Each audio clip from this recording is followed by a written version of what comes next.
Scott, this week we're checking out Project Downfall. This is a game that was originally released back in 2019, and now it's coming to console and Switch. And we got a chance to check this out because you know what? This genre, it's a one-shot kind of kill type genre game where we played a few of these in the past. You know, we played both Super Hot games and a few other ones along the way. But for me, I wasn't sure what to expect jumping into this because when I watched the trailer, I noticed that we have a very interesting pixel art style here, and I'm not entirely sure if it's something I've enjoyed since I've started playing this game. But we'll get into some of the details of this as we go. But what were your first impressions jumping into Project Downfall?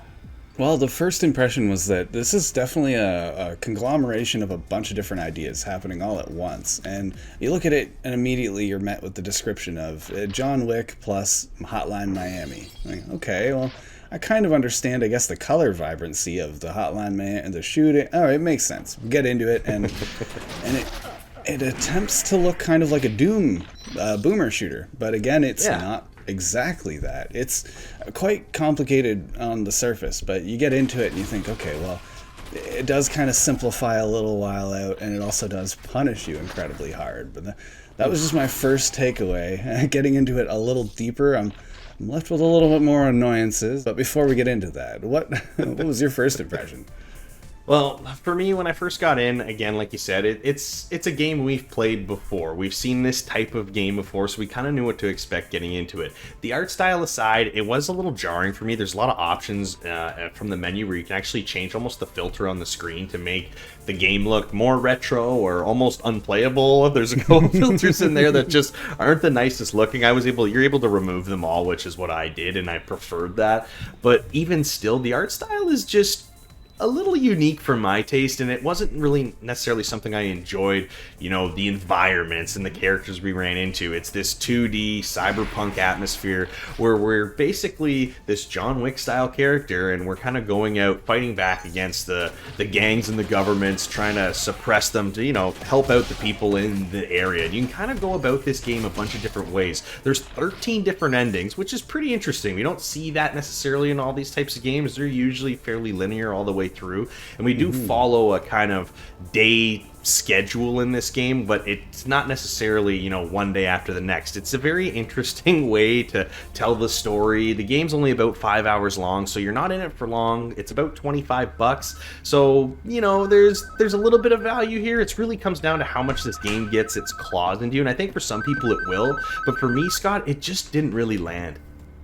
No, it feels like instead of getting its hooks into you, it sort of just kind of pushed me away in my case. But I want to touch on something of the graphics, because you highlighted I've never seen ASCII graphics done quite like this before. I didn't think that was even an option possible.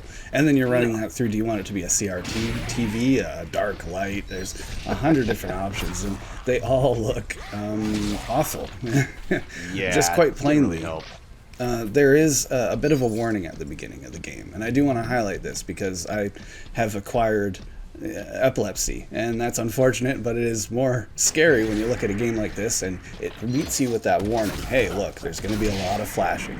There's going to be a lot of different graphical effects going on. It's going to look a little weird. Here's a warning now. And normally, I think every game begins with something to that degree, and I normally brush it aside.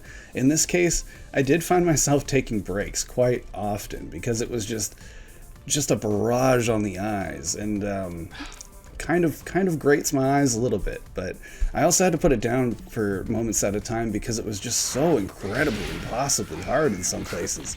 I kind of understood some of what I'm doing. Okay, dashing, kicking, popping pills like there's no tomorrow to activate slow motion. There's a lot of really cool kind of maneuvers you can do, but it's really, really going to make you work for it.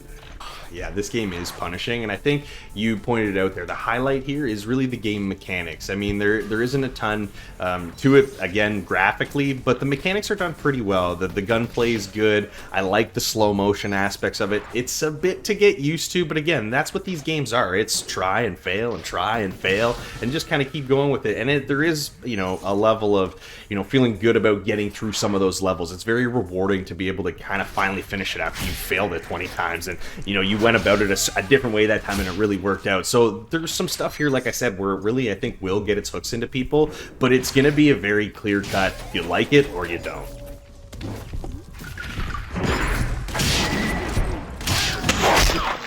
Scott, I think we have mixed feelings about this one a little bit. Honestly, I'm having a tough time coming up with my score, but if I'm going to give it one, I'm going to give it a 6.5. And I think honestly, it's a good game to a degree. For a $25 game, we're getting what we need out of it, and if you like these styles of game, it might be something you enjoy. But if this isn't what you're necessarily expecting, I think it's going to be something you're going to want to bounce out of. So again, I'm going with a 6.5. What are you going to give it? I think you nailed it there. I'm a little bit above you there with a 7. I think it's an incredibly complicated game, but you have to really crack that to get into it, and it's incredibly hard to crack it. So if you can get past those visuals, if you can get past some of the difficulty, and if you like games like Super Hot, I think this is something that you want to check out. But otherwise, give your eyes a break.